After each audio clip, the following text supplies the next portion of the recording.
हमें ये साहसपूर्वक कहना होगा कि 10 अक्टूबर 2025 की रात क्रिप्टो के लिए कयामत की रात है। दोस्तों, बीती रात क्रिप्टो में इतिहास रच दिया गया और सिर्फ एक ही रात में 16 लाख ट्रेडर्स मिटा दिए गए, लिक्विडेट हो गए। तो आखिर क्यों और अब क्या होगा? इस वीडियो में हम न सिर्फ इस गिरावट के कारणों पर बात करेंगे, बल्कि ऐसे हालात में हमें किस तरह पोजीशन लेनी चाहिए, इस पर भी चर्चा करेंगे।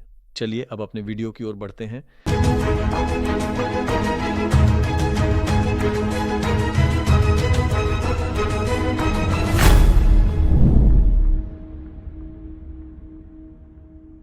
दोस्तों, जब दुनिया में 100 साल में एक बार आने वाली महामारी यानी कोविड आई थी, तब गिरावट के दौरान लिक्विडेशन की कीमत 1.2 अरब डॉलर थी।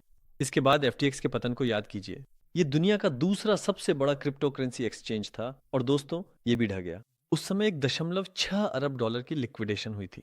लूना का पतन भी बहुत बड़ा था। देखिए, मैं ये नहीं कह रहा कि यह एक ही रात में हुआ। एक हफ्ते में 2 अरब डॉलर की लिक्विडेशन हुई थी। तो अब मैं आपसे पूछता हूँ, आपको क्या लगता है कि कयामत की रात में कितनी लिक्विडेशन हुई होगी? कल वायदा कारोबार में ठीक 19 अरब डॉलर की भारी लिक्विडेशन हुई थी और कल ठीक 19 अरब डॉलर की बहुत बड़ी लिक्विडेशन हुई और यह एक अपने आप में एक रिकॉर्ड है। ये अब तक का सबसे बड़ा रिकॉर्ड है। सिर्फ एक ही रात में जिनके पास छोटे छोटे वॉलेट थे, बैलेंस था, ऐसे कई ट्रेडर्स पूरी तरह से खत्म हो गए। तो समस्या क्या है?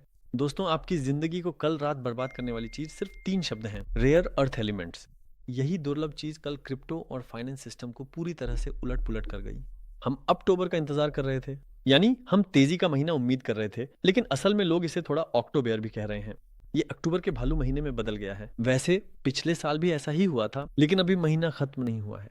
तो ये रेयर अर्थ एलिमेंट्स क्या हैं? इलेक्ट्रॉनिक्स, रक्षा, आर्टिफिशियल इंटेलिजेंस और एडवांस्ड टेक्नोलॉजी के उत्पादन के लिए जरूरी 17 तत्वों के समूह को ये रेयर अर्थ एलिमेंट्स कहा जाता है। दोस्तों, चीन इन तत्वों की दुनिया भर में आपूर्ति का 80% नियंत्रित करता है और चीन ने पिछले हफ्ते घोषणा की कि वह अमेरिका को इन रेयर अर्थ एलिमेंट्स के निर्यात पर प्रतिबंध लगाएगा।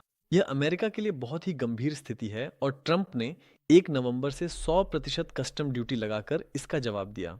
इससे यह साफ हो गया कि दुनिया में एक स्पष्ट व्यापार युद्ध चल रहा है। मैंने भी रात के गिरते समय में फोन पर शेयर बाजार खोल लिया। दोस्तों, मैंने स्क्रीन खोली, मुझे कुछ समझ नहीं आ रहा था। जिन कॉइनों का मार्केट कैप बहुत बड़ा है, मैंने उन्हें पहले कभी 60, 80, 90, 95% गिरते नहीं देखा था। मैं इसे गणितीय रूप से भी समझ नहीं पा रहा हूँ। मैंने सोचा शायद मेरा अकाउंट हैक हो गया है। मैं पेज को रिफ्रेश कर रहा हूँ, नहीं बाजार चल रहा है। और मैं एक्स में गया। मैंने देखा कि लोग भी देख रहे हैं। मेरा सिर चकरा गया क्योंकि मैं इसे समझ ही नहीं पा रहा था। यानी इससे पहले मैंने कभी ऐसा कुछ नहीं देखा था। मैं लगभग 10 साल से इस मार्केट में हूँ, फिर भी मैं इसे समझ नहीं पाया। रिपल $3 से गिरकर $1.2 पर आ गया था। हमारी किशमिश वाली केक SUI कुछ ही मिनटों में $3.5 से गिरकर $1.5 पर आ गई। दोस्तों, एवैक्स $28 से गिरकर $8 तक पहुंच गया। डोज तो 25 सेंट से अचानक 9 सेंट तक गिर गया। लेकिन मुझे एक बात कबूल करनी होगी, जब मैं बिटकॉइन को देखता हूं तो अभी भी ट्रेंड ऊपर की ओर है दोस्तों, नीचे की ओर नहीं है। और ट्रेंड की संरचना में कोई गड़बड़ी नहीं है।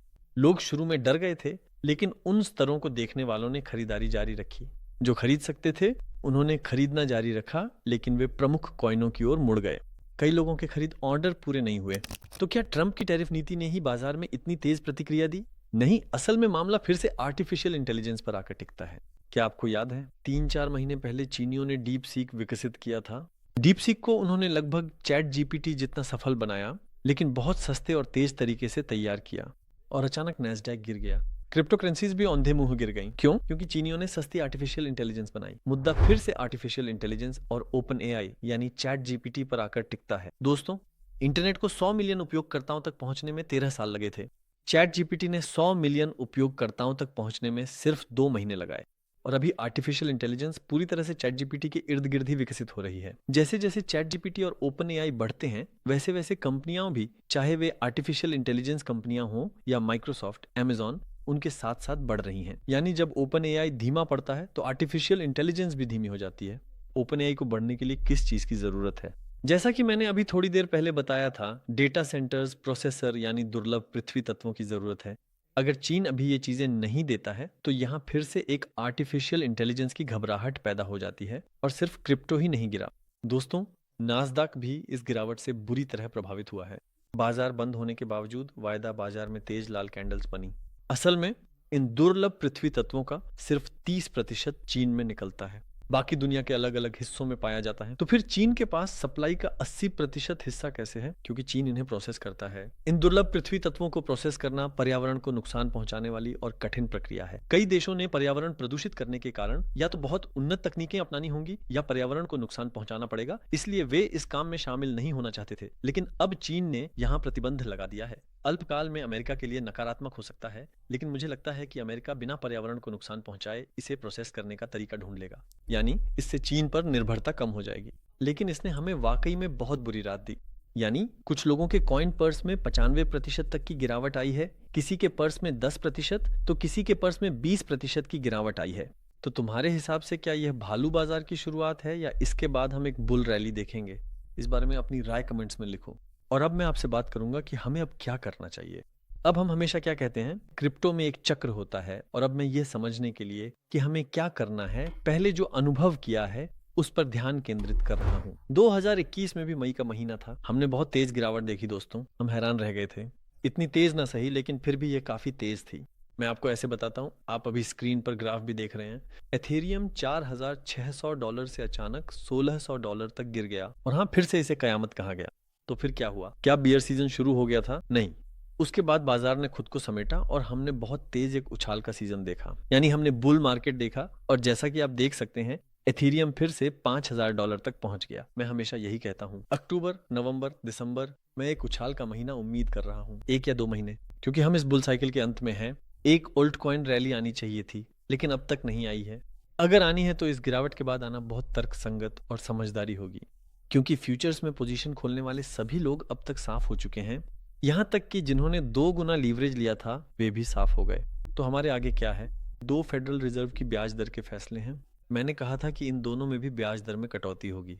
मैं महीनों से यह कह रहा हूँ, यानी मैं गर्मियों से यह कह रहा हूँ, मैं फेड की तरफ से सितंबर, अक्टूबर और दिसंबर में ब्याज दर में कटौती की उम्मीद कर रहा हूँ। अभी अगर हम देखें तो दोस्तों, अक्टूबर और दिसंबर दोनों में ही ब्याज दर में कटौती 90% से ज्यादा होगी। यहाँ तक कि जनवरी में भी दोस्तों हम एक ब्याज दर में कटौती देख सकते हैं। ब्याज दर में कटौती फिर से बाजार में तरलता का प्रवाह सुनिश्चित करेगी। लेकिन कुछ चीजें बदल गई हैं। अब खेल के नियम बदल रहे हैं। लोग अब प्रमुख कॉइन जैसे Bitcoin, Ethereum, Solana, BNB, Doge जैसे मेजर कॉइनों की ओर रुख कर रहे हैं। मैं बहुत भाग्यशाली था कि कल रात दोस्तों मेरी कोई फ्यूचर्स पोजीशन नहीं थी, लेकिन इसके बावजूद जब मैं सोया तो रात के 4 बज चुके थे। सुबह 7:30 बजे के करीब फिर से जाग गया, क्योंकि नींद नहीं आ रही थी। मैं बाजार में रहना चाहता हूँ, उसे फॉलो करना चाहता हूँ। हाँ, मेरे पास स्पॉट डील्स हैं फ्यूचर्स में, शुक्र है मैं नहीं था। लेकिन अगर तुम फंस गए हो तो तुम्हें मेरी तरफ से सांत्वना। वास्तव में इस गिरावट में बहुत से लोगों ने अपना वॉलेट खो दिया, इसीलिए अब आप में से कुछ लोग नाराज होंगे। अरे तुम मुझे क्या समझा रहे हो? अब मैंने अपना वॉलेट पूरी तरह से खो दिया है, तुम मुझे क्या समझा रहे हो? ऐसा आप कह सकते हैं। मैं ये बात तुम्हारे लिए दुखी होकर नहीं कह रहा, बल्कि उनके लिए कह रहा हूँ जिनके पास अभी भी किनारे पर नकद पैसा है या जो अभी निवेश करने का सोच रहे हैं।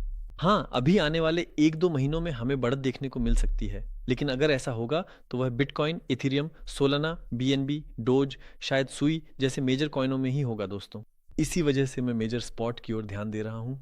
कल की गिरावट में जो लोग नीचे से खरीदे थे, उनमें से कुछ ने अभी 2 गुना, 3 गुना मुनाफा कमा लिया है।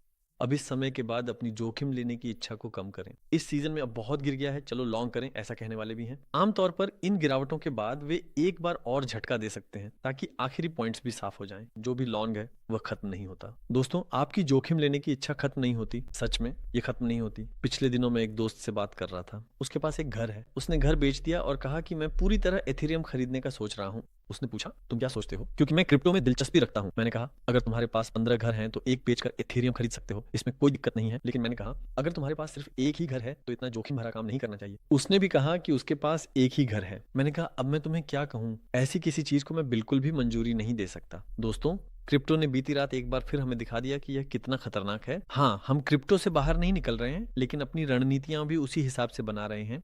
मतलब पीएनएल दिखाकर शौकत करने की जरूरत नहीं।